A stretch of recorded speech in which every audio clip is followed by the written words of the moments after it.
অতিরিক্ত গরমের কারণে প্রায় অনেক বাচ্চারাই এখন সর্দি কাশিতে ভুগছে। বাচ্চার সর্দি কাশিতে টমেটো রসুনের এই স্যুপটি ম্যাজিকের মতো কাজ করবে।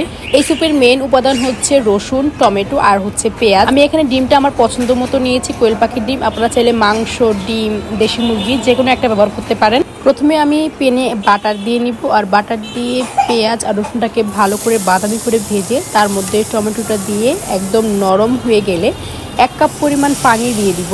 পানি দেওয়ার পর আমি এখানে কোয়েল পাখির ডিম দুটো দিয়ে ভালোভাবে মিশিয়ে নিয়েছি, যাতে করে ডিমটা একেবারেই সাথে মিশে যায়। কারণ ওয়াফি একদম কোনো ডিম খেতে চায় না, তাই আমি ওকে ডিম এভাবে একটু খাবারের সাথে মিক্স করেই দেই। এবার আমি 1 চামচ ময়দা নিয়ে পানির সাথে ভালো করে মিশিয়ে তারপর স্যুপের মধ্যে দিয়ে দিয়েছি, যাতে করে স্যুপের ঘনত্বটা একটু বাড়ে। আপনারা চাইলে চালের গুঁড়া অথবা কর্নফ্লাওয়ার ব্যবহার করতে পারেন। আমি ঘুটনি দিয়ে ঘুটে একদম মিহি করে নিয়েছি। টমেটো রসুন স্যুপ বাচ্চাদের সর্দি কাশি সারাতে একদম ম্যাজিকের মতো কাজ করে। এই স্যুপটি অবশ্যই হালকা গরম থাকা অবস্থায় পরিবেশন করতে হবে। বাচ্চারা ওষুধ খেতে চায় না, নেবুলাইজার দিতে চায় না। এই স্যুপটা বাচ্চাদের জন্য একদম পারফেক্ট। এটা বুকের কফ সারাতে সাহায্য করে এবং সর্দি কাশিতে খুবই আরাম দেয় বাচ্চাদেরকে।